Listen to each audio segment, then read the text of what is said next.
जिस तरह मीडिया में जामे मस्जिद के ताल्लुक से जो खबरें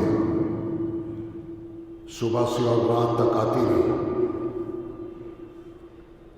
मैं इस ताल्लुक से आज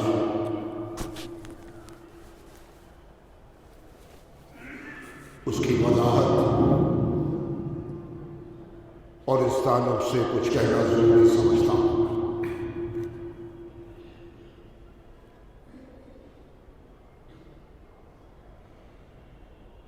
गुज़िश्ता दिनों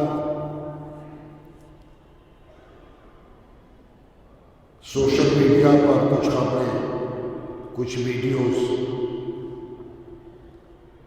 जामे मस्जिद में जो नौजवान लड़के और लड़कियां आते हैं वो आए। मैं सोशल मीडिया को फॉलो नहीं करता, लेकिन कहीं ना कहीं से मुझे खबरें मिल जाती हैं।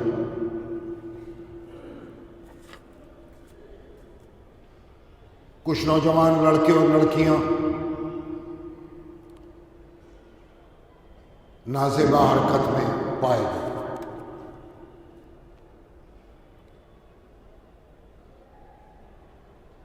इस ताल्लुक से कुछ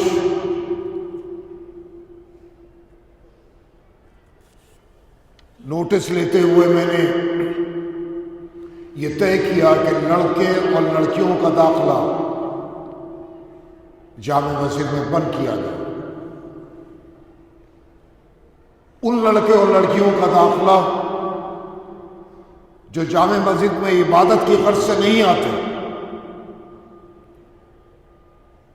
उनको नमाज से कोई मतलब नहीं, न जामे मस्जिद की ज़ियारत से उनका कोई ताल्लुक।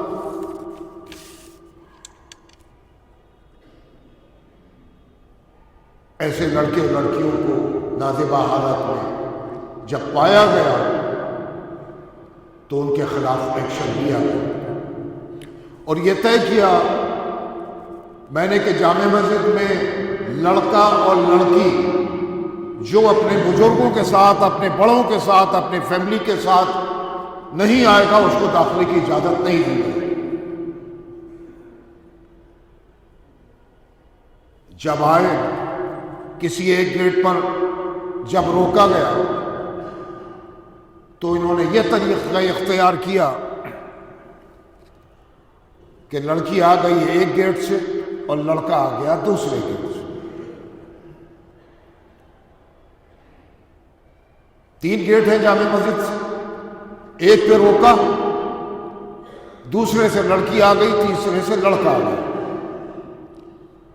जब इसमें भी कामयाबी नहीं मिली तो मैंने फिर यह तय किया कि उन लड़कियों का दाखिला कि जो सिर्फ अपने बॉयफ्रेंड से मिलने के लिए जामे मस्जिद में आ रहे हैं, उन पर रोक लगाई जाए। नमाज के लिए कोई आ रहा है, औरतों पर दाखिले पर तो वैसे भी पाबंदी नहीं है, शरन भी इजाजत है, फैमिलीज हैं,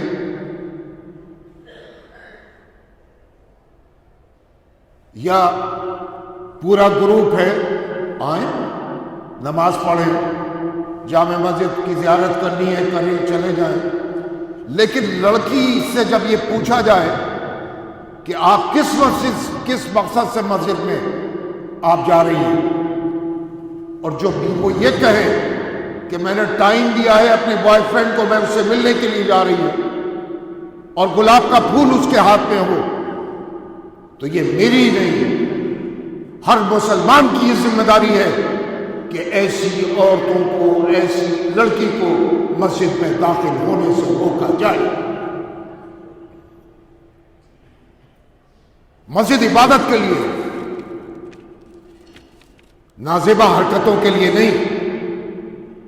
ये पार्क नहीं है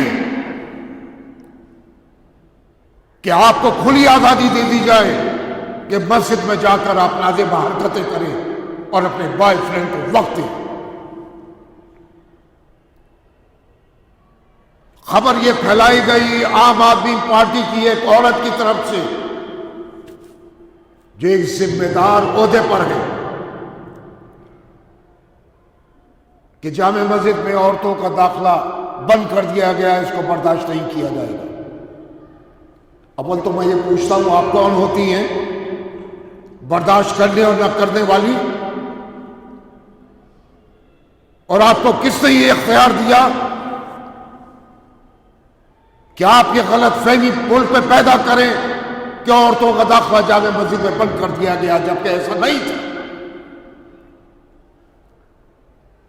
ना रोका जा सकता है। मस्जिद है, इबादत के लिए है, औरतें हों, फैमिलीज आए, आ सकती हैं, इबादत करें, मस्जिद देखें, इसका एहतराम करें, चली जाएं। लेकिन आप गलतफहमियां पैदा करें क्योंकि इलेक्शन चल रहा है, इलेक्शन के दिन है, इधर मुसलमानों को आम आदमी पार्टी बेवकूफ बनाए और उधर हिंदू कम्युनिटी को यह मैसेज दे कि हमने जामे मस्जिद के खिलाफ एक्शन ले लिया। आप होती कौन?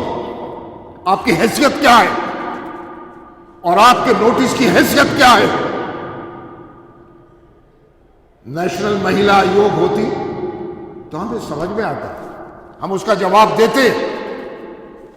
आप सर ऊंचा करके कह रही हैं कि मैंने अहमद बुखारी को नोटिस दे दिया। ऐसे नोटिस सुबह से शाम तक 36 आते हैं और अहमद बुखारी को कोई परवाह नहीं ऐसे नोटिस होते।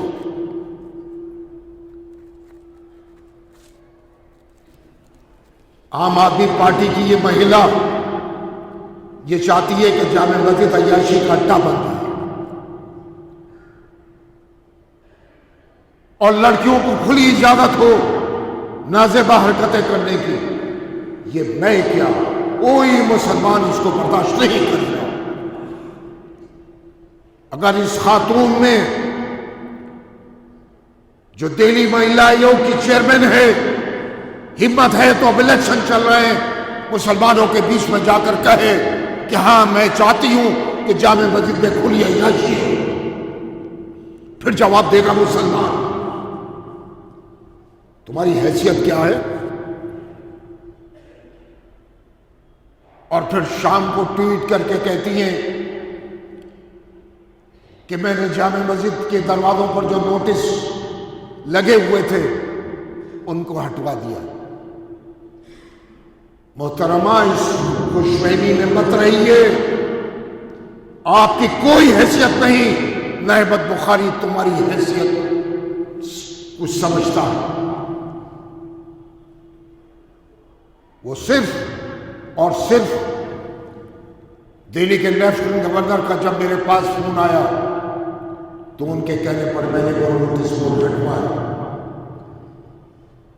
उनका कहना था कि चूंकि सुप्रीम कोर्ट के कुछ ऑर्डर्स हैं खवातीन के औरतों के ताल्लुक से, इसलिए इस नोटिस बोर्ड का लगाना मुनासिब नहीं होगा। मैंने वो हटवाकर आज दूसरे नोटिस बोर्ड लगवा दिए। वो हटवाकर दूसरे लगवाए मैंने, और उसमें यह वादे है कि जामे मस्जिद के तक़द्दुस को पामाल, जामे मस्जिद के तक़द्दुस को हर हाल में कायम रखना है, और अगर कोई भी इस जामे मस्जिद के तक़द्दुस को पामाल करेगा तो उसको बर्दाश्त नहीं किया जाएगा। ये नोटिस लग गए, जबान बदल दी उसकी। ये मैंने लेफ्टिनेंट गवर्नर के एहतराम में उनके कहने पर, उनके फोन करने पर किया। वो महिला आयोग की चेयरमैन इस खुशफहमी में न रहे, और मैं उस दिल्ली महिला आयोग की चेयरमैन से अगर ये सवाल करूं कि महाकाल मंदिर जो मध्य प्रदेश में है, उसने अभी कुछ ऑर्डर पास किया था कुछ दिन पहले,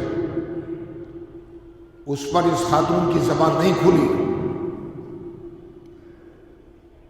उस पर भी तो बोलती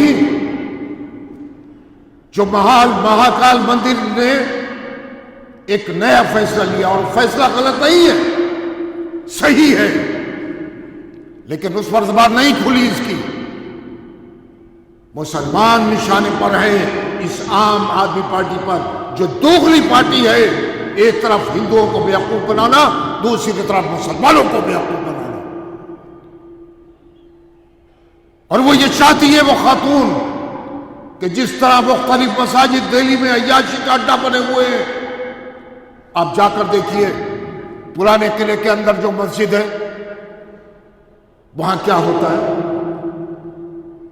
और सैकड़ों मसाजिद हैं जो बंद हैं, जहां नमाज नहीं होती, वो अय्याशी का अड्डा बने हुए हैं।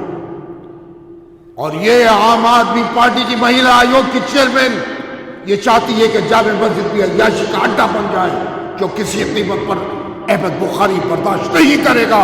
और मैं क्या, हिंदुस्तान का मुसलमान, हिंदुस्तान का बच्चा बच्चा इस किसी भी मस्जिद के तकद्दुस को पामाल नहीं होने देगा।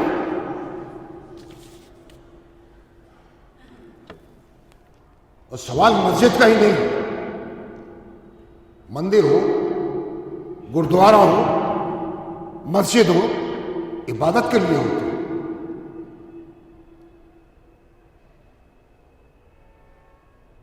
आप या कोई भी शख्स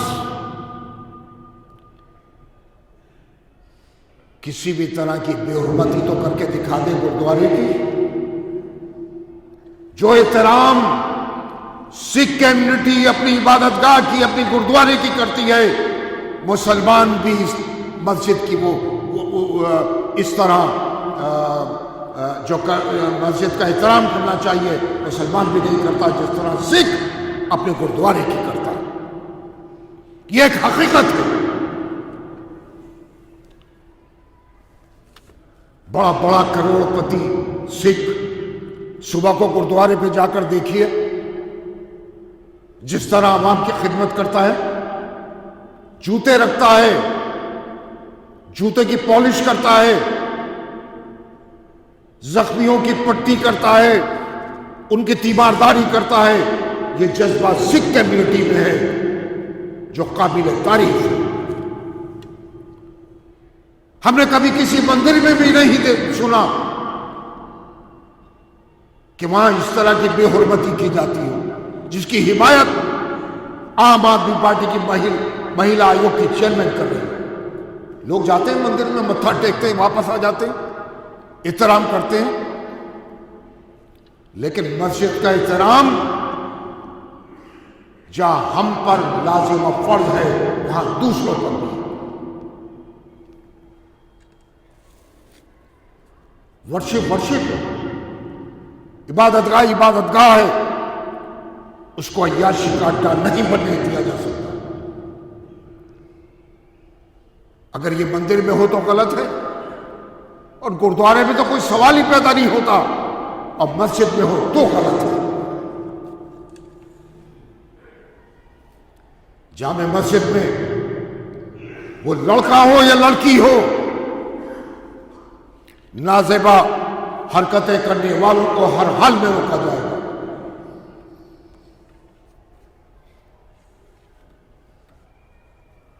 मस्जिद के तकद्दुस को, मस्जिद की सैंक्टिटी को कायम रखना हम सबका फर्ज है।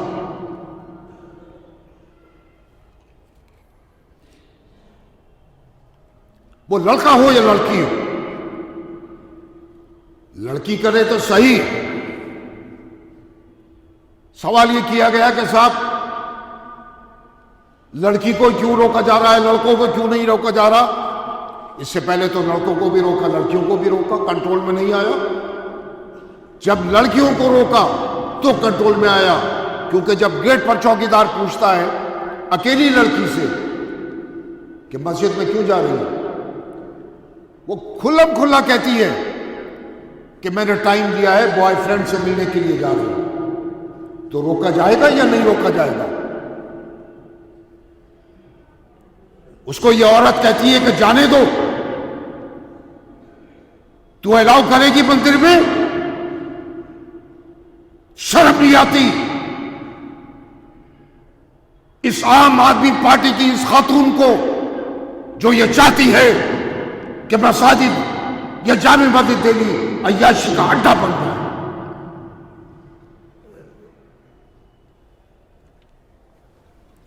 आए ना, जैसे मैंने अभी पहले कहा, आए जामे मस्जिद के इलाके में और मुसलमानों के सामने कहे कि हाँ, मैं जामे मस्जिद को अय्याशी का अड्डा बनाने देना चाहती हूं। जब जवाब मिलेगा उसको, मुसलमानों में कुछ और हिंदुओं में मैसेज कुछ, ये दोगलापन, ये दुरुखी पॉलिसी इस जमात की, ये नाकाबिले बर्दाश्त है।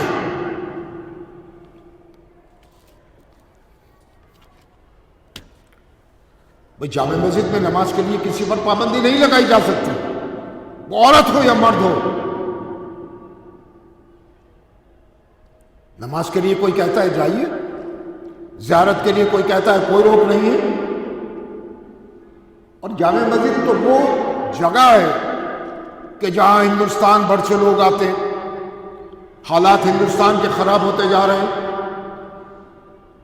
कहीं और जाने में उसको खतरा महसूस होता है। हिजाब एक मसला बन गया है, बुर्का एक मसला बन गया है इस मुल्क में। वो अपने आप को महफूज समझती है वो फैमिली।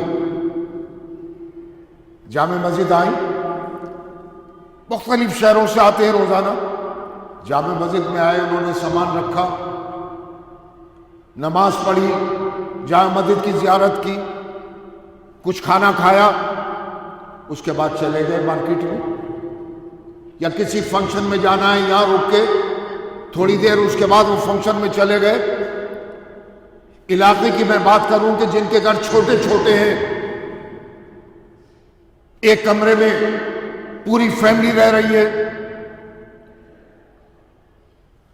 अगर मैं ये कहूं कि एक जीने के नीचे मियां और बीवी रहते हैं, सिर्फ जीने के नीचे, जहां धूप का नामो निशान नहीं, वो लोग आकर थोड़ी देर जामे मस्जिद में धूप ले लेते हैं।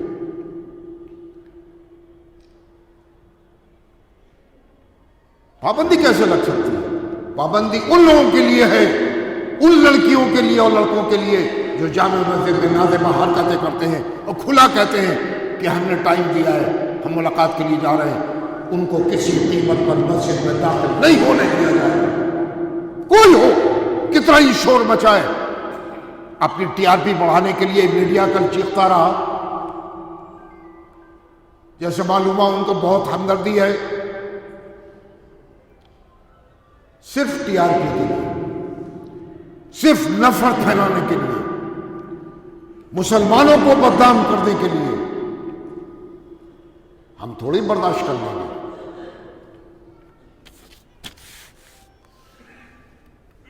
अब मैं कुछ बात करना चाहता हूं अपने नौजवानों से, अपने बुजुर्गों से, जो मुआशरे में, समाज में जो बुराइयां फैली हैं, जो बढ़ती जा रही हैं, और वो चीज गैरों के लिए हथियार बनता जा रहा है। हमारी और आप सबकी जिम्मेदारी है कि उससे नौजवान लड़के और लड़कियों को रोका जाए।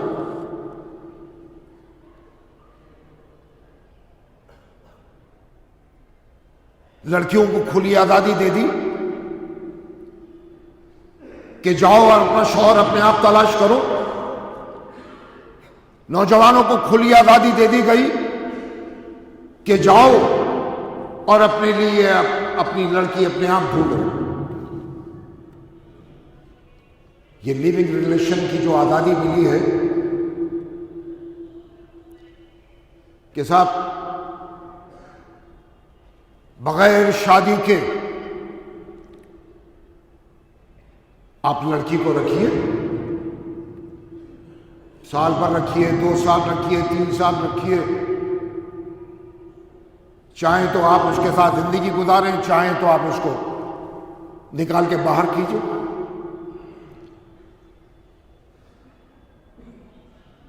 इस अमल में और हुकूमत के इस फैसले ने समाज में जो बुराइयां पैदा की हैं, उसको देखकर तकलीफ होती है। 6 महीने 3 महीने रखा, उसकी इज्जत को पामाल किया और उसके बाद निकाल के बाहर कर दिया। ये मगरिब में तो होता है, मगरिबी ममालिक में तो होता है, लेकिन हिंदुस्तान में जो इसकी आजादी दे दी गई, उसने हिंदुस्तान के नौजवानों को, वो हिंदू हो या मुसलमान हो, जो खराबियां पैदा की हैं,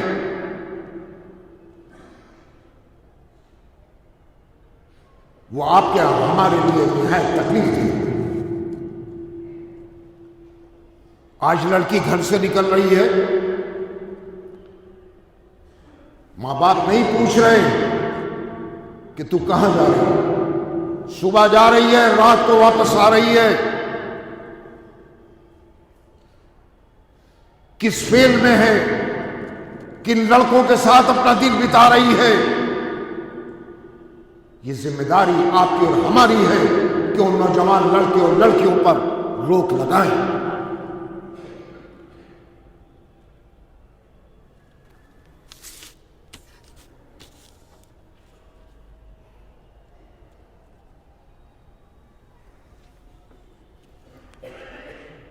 मां बाप की तरबियत होती थी पहले,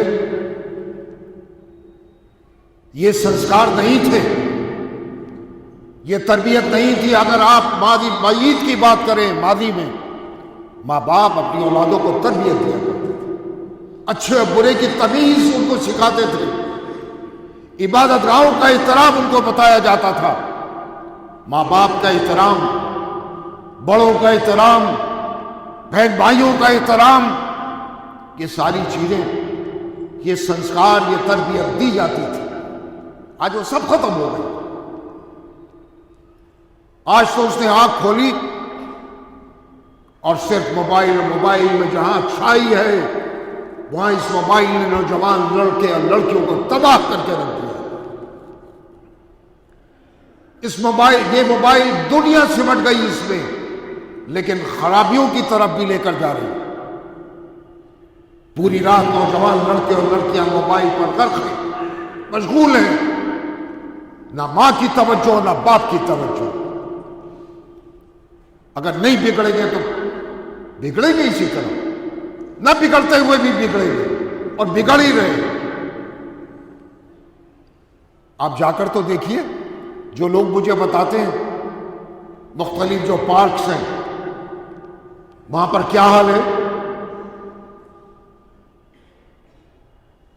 अय्याशी का अड्डा बने हुए हैं।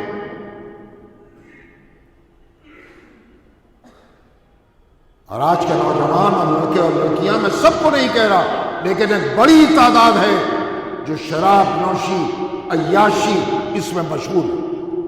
16 साल का लड़का, 16 साल की लड़की शराब में मस्त है, और लड़कों का तो कुछ कहना ही नहीं है। क्या ये मां बाप की जिम्मेदारी नहीं है कि इससे उनको रोके? कितने ही बाप मुझे फोन करते हैं और मिलते हैं और रोते हैं अपने औलादों की हालात को देखकर। उनकी गलती है कि बचपन से ही जो तरबियत देनी चाहिए, वो तरबियत आज नौजवान लड़के और लड़कियों को नहीं मिल रही।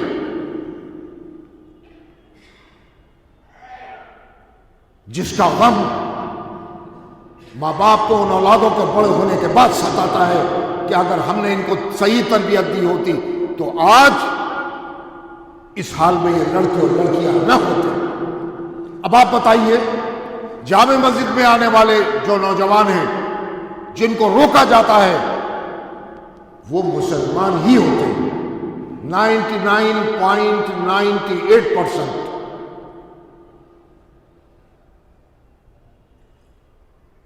अभी मैं बता रहा हूं, अजान से 1 घंटे पहले चौकीदारों ने रोका, टिकटॉक बना रहे थे लड़के और लड़की। वालिद सामने बैठे, इतनी बड़ी दाढ़ी, चौकीदार रोक रहा है, मां और बाप नहीं रोक रहे, निकाला बाहर। एक लड़का और लड़की को पकड़ा, जो वीडियो आई थी, वीडियो बनाने वाले को तो चाहिए था सबसे पहले उसको रोकता, ना कि वीडियो बनाता। उनको चौकीदार पकड़ कर लेकर आए। एक वीडियो तो उसमें बहुत पुरानी थी, 1.5 साल पुरानी, और एक नई थी। उनको जब दफ्तर में लाया गया, माँ बाप को बुलाया, बाप और चचा है, सरजनिश की, डांटा भी उन्होंने, लेकिन आज़ादी तो उन्होंने नहीं दी। एक और लड़का लड़की को पकड़ा,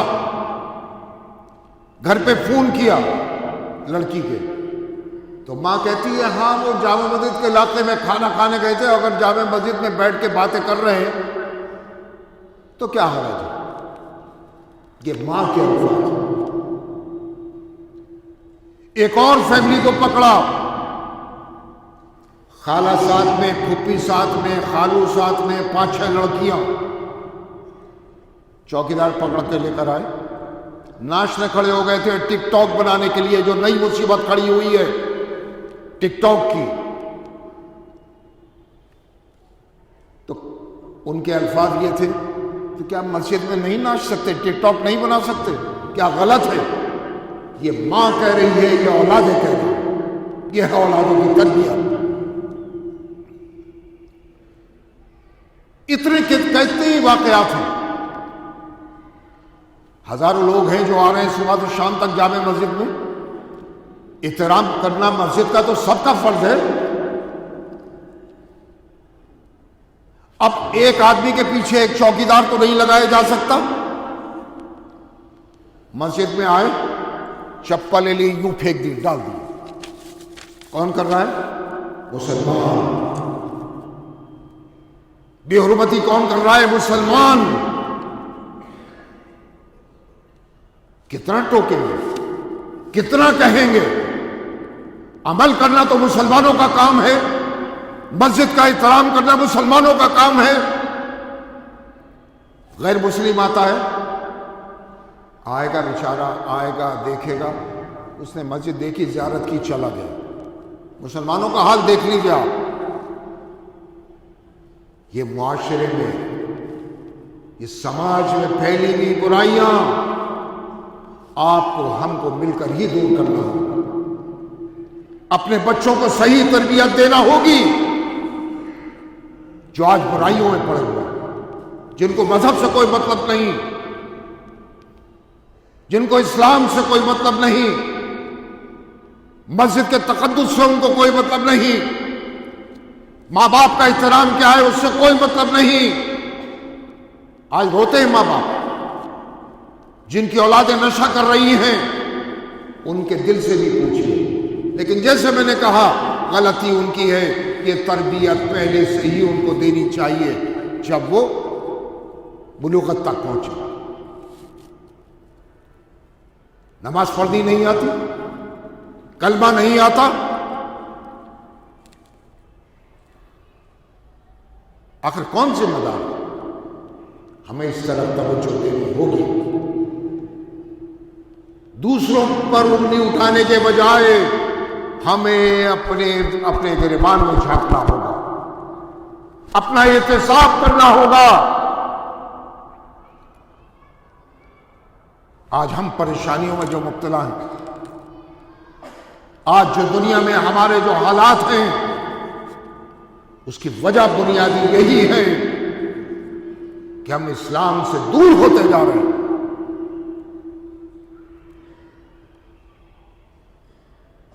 तो मैं अपने बुजुर्गों से और ख़ास तौर से अपने नौजवानों से ये कहूँगा कि इन चीज़ों को समझने की कोशिश कीजिए, अपनी औलादों को कंट्रोल कीजिए और नौजवान मज़हब को समझो। माँ बाप का एहतराम, बहन भाइयों का एहतराम, मस्जिद का तक़द्दुस, बुराइयों से दूरी, इससे उनको बचना होगा। वरना आने वाला वक्त, आने वाले हालात को अल्फाज में बयान नहीं किया जा सकता। हम किस दौर से गुजर रहे हैं इसका अंदाजा आपको नहीं है। आने वाली नस्लों को किन किन हालात का सामना करना पड़ेगा इनको अल्फाज में बयान नहीं किया जा सकता। तो मेरे बुजुर्गों और नौजवानों, ये वक्त, ये दौर जिससे हम गुजर रहे हैं इसको समझो। जिन हालात से हम गुजर रहे हैं उसको समझने की कोशिश कीजिए। ये मोबाइल जहां तरक्की का एक जरिया है वहां बर्बादी का भी जरिया बन गया है। रातों को लड़के और लड़कियां मशगूल हैं मोबाइल में। मां बाप को पता है कि वो क्या देख रही है, क्या सुन रही है। इसने मुआशरे को तबाह बर्बाद कर दिया।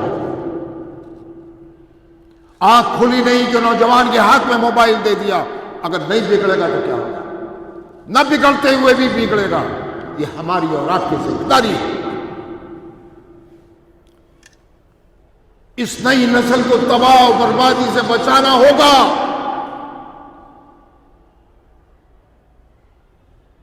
वरना आपको और हमें ऊपर वाला माफ नहीं करेगा। मेरी बात कड़वी हो सकती है लेकिन हकीकत यही है जो मैं आपके सामने अर्ज कर रहा हूं। बहरहाल अल्लाह रब्बे करीम